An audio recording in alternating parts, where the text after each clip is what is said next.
Assalamualaikum warahmatullahi wabarakatuh. Selamat siang dan jumpa kembali di acara Podcast Oksigen, obrolan kesehatan paling keren. Bersama saya Kak Silvi, si tukang tanya. Sahabat sehat semuanya, masih di suasana Syawal. Saya berserta kru Podcast Oksigen mengucapkan selamat Hari Raya Idul Fitri. Mohon maaf lahir dan batin. Baik, pada kesempatan kali ini saya sudah bersama narasumber kita, salah seorang dokter bedah RSUD Teluk Kuantan, Dr. Muhammad Ishak, spesialis bedah. Selamat siang dong. Silahkan dokter untuk menyapa dulu sahabat sehat kita semua, dok. Selamat siang para pemirsa yang sudah menonton acara podcast Oksigen kita ini bersama saya Dr. Muhammad Ishak, spesialis bedah. Oke. Baik sahabat sehat, pada kesempatan kali ini kita akan membahas tentang radang usus buntu. Yang mana penyakit ini dapat menyerang pada seluruh usia ya, dok. Ya, yang tidak boleh juga kita sepelekan. Nah, pertanyaannya nih, dok. Apa sih yang dimaksud dengan radang usus buntu ini, dok? Kita mulai ya? Iya, kita mulai, dok.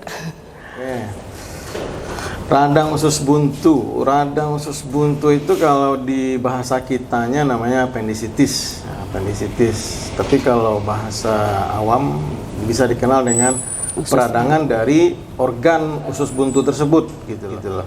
Nah, itulah mungkin ya. Nah, peradangan dari organ usus buntu tersebut ya, dok. Nah, penyakit radang usus buntu ini sebenarnya disebabkan oleh apa, dok? Karena kan ada nih, dok, stigma di masyarakat nih berkembang karena makan pedas, makan mie instan. Terus kalau makan buah-buahan yang ada bijinya, kalau ketelan nanti jadi usus buntu katanya, dok. Apalagi kalau makan jambu biji kan, dok, bijinya kan kecil-kecil tuh, dok. Awas nih, jangan ketelan nanti jadi usus buntu gitu, dok. Gimana nih, dok? Begini, usus buntu itu karena infeksi, terdapat infeksi di usus buntunya itu. Nah, penyebab awal dari infeksi itu sumbatan. Jadi terdapat sumbatan di bagian awal dari pangkal dari usus buntu tersebut gitu. Nah, kalau misalnya ditanyain Ibu tadi bahwasanya biji-bijian yang makanan pedas deh. Kalau makanan yang pedas itu tidak mungkin menyebabkan asal muasal dari penyakit usus buntu. Begitu juga biji-bijian. Biji-bijian ukurannya itu tidak akan mungkin untuk menutupin. Terus yang kedua, dia itu sudah dihancurkan oleh saluran cerna mulai dari gaster, mulai dari lambung. Jadi udah hancur dianya sebelum sampai ke usus buntu tersebut gitu loh.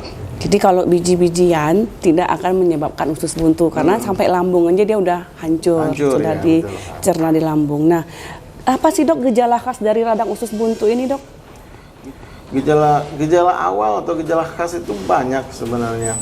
Mulai dari pasien itu mual, tidak mau makan, bisa jadi disertai dengan demam. Nah, kalau gejala klinisnya yaitu dia nyeri di awalnya itu mulai dari pusar, nanti dia berpindah ke menetap di kanan bawah. Malah kalau misalnya dia udah pecah itu bisa seluruh lapangan perut yang dikenai nyerinya itu. Gitu. Nah, itulah kira-kira apa gejala awal yang bisa dinilai gitu loh. Nah, terus, dok, apakah semua nyeri yang terasa di perut itu bisa kita sebut dengan radang usus buntu, dok? Belum bisa. Ya. Karena kan usus buntu itu kalau dari organ letaknya memang di kanan bawah. Iya. Tapi nyerinya itu setempat itu dimulai dari umbilikal, mulai dari pusar. Nah, kalau kita bicara nyeri kanan bawah itu selalu ke usus buntu, tidak. Banyak lagi macam-macam penyakit yang malah mengarah ke nyeri perut kanan bawah. Jadi tidak semua begitu loh. Bisa jadi nyeri di organ kewanitaan, bisa juga di sana. Bisa nyeri ginjal daerah pinggang itu bisa juga di daerah sana. Jadi ada hal lain selain dari usus buntu. Gitu. Jadi nggak selalu sakit perut nih, jangan-jangan usus buntu. Jadi enggak ya dok, bukan usus buntu. Nah terus dok, saya banyak sekali mendengar nih dok, masyarakat kita ketika perutnya nyeri itu dok, dia lebih sering ke alternatif dok, seperti kusuk, urut. Apakah itu nggak berbahaya dok? Itu berbahaya. Berbahaya sekali ya. Yang namanya peradangan usus buntu itu tindakannya tidak ada selain dari kata-kata operasi. Oh, jadi harus dioperasi, dibuang ya dok? Dibuang usus buntunya. Nah, kalau misalnya di masyarakat ada yang datangin kusuk gitu loh. Iya. Nah, itu malah dia begini. Si usus buntunya itu dibantu oleh si tukang kusuknya itu untuk ini ada di perut namanya omentum atau di bahasa literatur namanya the police of abdomen. Jadi dia itu polisinya perut gitu loh. Dia yang nolongin. Nah, itulah yang datang langsung ke organ usus buntu itu untuk melingkupi, mengurangi nyerinya. Nah, di tukang kusuk itu dia sudah membantu untuk itu the police of the man tadi itu untuk bekerja. Nah, cuma kan setelah itu nyerinya akan bertambah hebat. Habis itu operasinya nanti akan bertambah susah. Karena sudah dilingkupi tadi. Nah, itu akan gampang pecah nantinya gitu. Oh, usus buntunya bisa pecah ya dok? Malah gampang pecah. Gampang pecah. Otomatis yang awalnya kita rencana operasinya sebentar gitu, ya bisa lama karena operasinya operasi besar jadinya lagi. Begitulah kira-kira. Nah, jadi jangan setiap nyeri perut lalu langsung ke tukang kusuk ya dok. Iya, betul sekali. Nah, jadi radang usus buntu ini memang salah satu-satunya obatnya memang harus dioperasi gitu ya dok. Tidak ada obat lain gitu dok. Obat lain ya di saat dia nyeri kadang itulah masyarakat nanya kita tunda operasi dulu lah begini gitu loh ya. Hal yang bisa kita lakukan tuh ya memberikan anti nyeri sama antibiotik. Cuma dia tidak membahas masalah utama gitu loh. Jadi tetap saja radang usus buntunya itu tetap akan berlanjut gitu loh. Cuman hilang nyerinya, tapi tidak menyelesaikan masalah utamanya. Gitu loh. Jadi jika usus buntu ini tidak kita operasi dok, apakah semakin berbahaya kah atau gimana? Berbahaya. Sangat berbahaya. Alasan berbahayanya itu dia kan ketika dia sudah menjalani proses peradangan itu infeksi itu, nah jadi ada bagian yang nantinya itu sudah rapuh, iskemik dia, jadi gampang pecah lah.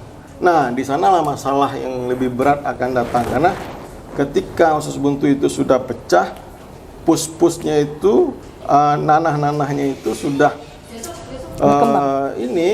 menjalar, mengisi daerah perut yang lainnya. Nah, otomatis nyerinya pun tidak setempat lagi, nyerinya itu sudah seluruh tubuh gitu. Jadi otomatis operasinya pun akan jadi besar. Yang awalnya kita rencana operasinya cuma di bagian samping kanan, malah kita harus operasinya di tengah jadinya gitu. Karena sudah menyebar di perut ya dok. Betul sekali. Gitu. Karena kan kebanyakan orang dok takut dioperasi, ngeri gitu kan dok. Nah bisa nggak sih dok dijelaskan sedikit aja dok, adakah cara operasi usus buntu tuh dok biar ini sahabat sehat nggak jadi takut gitu kan dok? Dengan berkembangnya zaman ya, sekarang ini tata cara, tata laksana untuk operasi usus buntu itu pun sudah banyak. Sekarang yang paling gentor atau paling bagus di saat ini itu memang laparoskopik gitu, laparoskopik. Jadi operasinya minimal invasif, artinya tidak terdapat perlukaan operasi yang lebih besar lagi gitu loh. Jadi kita tinggal ada perlukaan di 3 tempat, yang mana ada kamera, terus ada 2 alat untuk memotong operasi tersebut.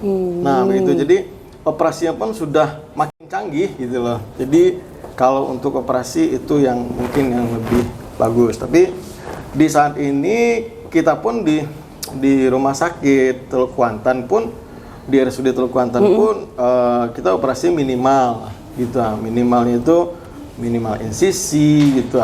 Insya Allah 1 atau 2 hari pasca operasi pun bisa pulang gitu ya, mudah-mudahan lah. sejauh ini tidak ada komplikasi atau masalah terhadap pasien di rumah sakit kita. Dengan gejala radang usus buntu tadi, Dok. Ini sahabat sehat tidak perlu cemas dan takut, usus buntu bisa kita atasi dengan operasi, ya, Dok. Iya, dan juga operasinya tidak berbahaya. Nah, jika dioperasi nih, Dok, usus buntu, berarti kita kan nggak punya usus buntu lagi, Dok. Oh, ada pengaruh nggak, Dok, di tubuh kita? Begini. Jadi kan usus buntu itu namanya daerah untuk imunitas yang dibilang orang itu ya. Nah, bukan. Banyak tempat untuk daerah imun kita, daerah lainnya. Jadi jika usus buntu itu pun hilang atau sudah kita potong ya tidak masalah gitu. Oh, tidak ada masalah di tubuh kita, masih Dok. ada tempat yang lainnya. Oh, gitu. masih ada tempat yang lain. Malah itu pun di bagian organ untuk saluran cerna ya bisa dibilang tidak ada gunanya juga gitu. Oh, tidak ada. Ya. Jadi fungsi usus buntu itu sebenarnya apa, Dok? Di dalam tubuh kita, Dok? Iya, fungsi usus buntu itu adanya saluran yang terbentuknya itu memang di bagian yang buntu tapi mempunyai fungsi sebagai kelenjar imun. Nah, tapi bukan itu saja, ada kelenjar imun kita yang lainnya yang berada di seluruh tubuh, bukan di sana saja. Jadi itu hilang, nggak masalah. Nggak masalah, jadi tidak ada pengaruh yang begitu berarti lah di tubuh, ya, Dok, betul. Jika usus buntu ini kita buang. Kita buang, iya. Nah, setelah kita operasi usus buntu, Dok, apakah ada kegiatan yang boleh atau tidak boleh kita lakukan, Dok? Setelah kita operasi usus buntu. Pasca operasi mungkin 1 atau 2 minggu mungkin jadi di luka operasi palingan. Tapi setelah itu luka operasi membaik bisa kok menjalani aktivitas seperti biasa. Seperti biasa. Oh, jadi tidak ada pantangan. Tidak ada pantangan. Tidak ada pantangan setelah itu, ya, Dok. Nah, jika radang usus buntu ini, Dok, apakah bisa berpotensi ke kanker, Dok? Oke. Sedikit sekali, paling di literatur disebutkan itu cuma 1% lah untuk terjadinya ada kanker di daerah usus buntu itu, kanker saikum kalau namanya. Gitu. Jadi, tapi minimal sekali. Nah, jika kita curiga adanya karena alasan kanker saikum itu pada pasien yang sedang kita operasi tersebut, itu kita bisa melaporkan. Kita periksakan, ya, Dok. Gitu. Jadi jelas apa jenisnya itu karena kanker kah atau memang karena peradangan biasa kah? Gitu. Jadi usus buntu tidak kecil sekali kemungkinan untuk menyebabkan kanker, gitu, ya, Dok. Ya. Nah, kemudian terakhir nih, Dok, pertanyaan kita dan juga pertanyaan dari viewers kita melalui media sosial, Dok. Apakah radang usus buntu ini bisa kita cegah, Dok? Cegah. Dan pencegahannya itu seperti apa, Dok? Iya, betul. Pencegahan karena dia ini awalnya karena obstruksi gitu lah. Paling banyak obstruksinya itu kalau untuk dewasa itu fekalit artinya, atau yang keras gitu. Pupnya yang keras. Jadi gitu. Palingan itu cara menghindari gitu, mencegahnya itu usahakan jangan sampai kita keras. Jadi artinya jangan jarak antara sebelumnya itu dengan yang sekarang itu lewat dari 2 hari gitu. Jadi malah lebih bagus itu usahakan setiap hari, setiap pagi hari gitu kita selalu BAB gitu. Nah, mungkin itu. Jadi dengan menjaga supaya BAB tetap lancar mungkin dengan cara mengkonsumsi sayur dan buah-buahan, ya, Dok. Ya, betul sekali. Kembali dengan makan makanan yang sehat, ya, Dok. Oke, terima kasih, Dokter. Baik, sahabat sehat semua, sudah cukup panjang obrolan kita pada siang hari ini bersama Dokter Ishak. Nah, bagi sahabat sehat yang mungkin masih memiliki banyak pertanyaan atau ingin langsung berkonsultasi dengan Dr. Ishak, bisa mengunjungi Dr. Ishak di RSUD Teluk Kuantan setiap hari Selasa, Kamis, dan Jumat, ya, Dok, di Poliklinik Bedah. Nah, sebelum kita menutup obrolan pada siang hari ini, kami minta dulu nih statement closingnya dari dokter untuk sahabat kita semuanya, Dok. Closingnya apa ya? Mungkin bisa berupa motivasi bagi teman-teman kita yang lagi radang usus buntu, Dok. Oh gitu. Untuk masyarakat pemirsa yang sudah melihat podcast ini, khususnya masyarakat di Kuantan Singingi. kabupaten kita, kabupaten yang kita cintai ini, Kabupaten Kuantan Singingi, jika terdapat nyeri perut gitu, usahakanlah untuk mendatangi dokter atau tenaga kesehatan terdekat gitu. Nah, jadi kita akan memeriksa lebih lanjut dan akan memberikan jawaban yang bagus untuk pasien. Jadi bisa tahu tentang penyakitnya apa. Jadi jangan langsung dulu ke tukang kusuk atau begini. Jadi datanglah kita ke medisinnya dulu, tenaga kesehatannya kita dulu. Nah, apalagi kita di RSUD sudah mempunyai peralatan yang lengkap, jadi datanglah ke kita di poliklinik, bisa di IGD pun bisa. Begitulah kira-kira. Terima kasih dokter. Sahabat sehat, jika kalian merasa video ini bermanfaat, silakan share sebanyak-banyaknya kepada teman dan sanak saudara semuanya. Jangan lupa untuk subscribe, like, dan komen di kolom komentar. Jika ada pertanyaan atau jika ada tema yang ingin kita bahas berikutnya. Dan jangan lupa tekan tanda lonceng untuk pemberitahuan video terbaru dari kita ya. Nah, jangan lupa juga follow semua akun media sosial kita yang ada di bawah ini. Saya Kak Silvi si tukang tanya undur diri, dan Dokter Muhammad Ishak, spesialis bedah, undur diri, dan jangan lupa isi harimu dengan oksigen, obrolan kesehatan paling keren. Terima kasih dokter.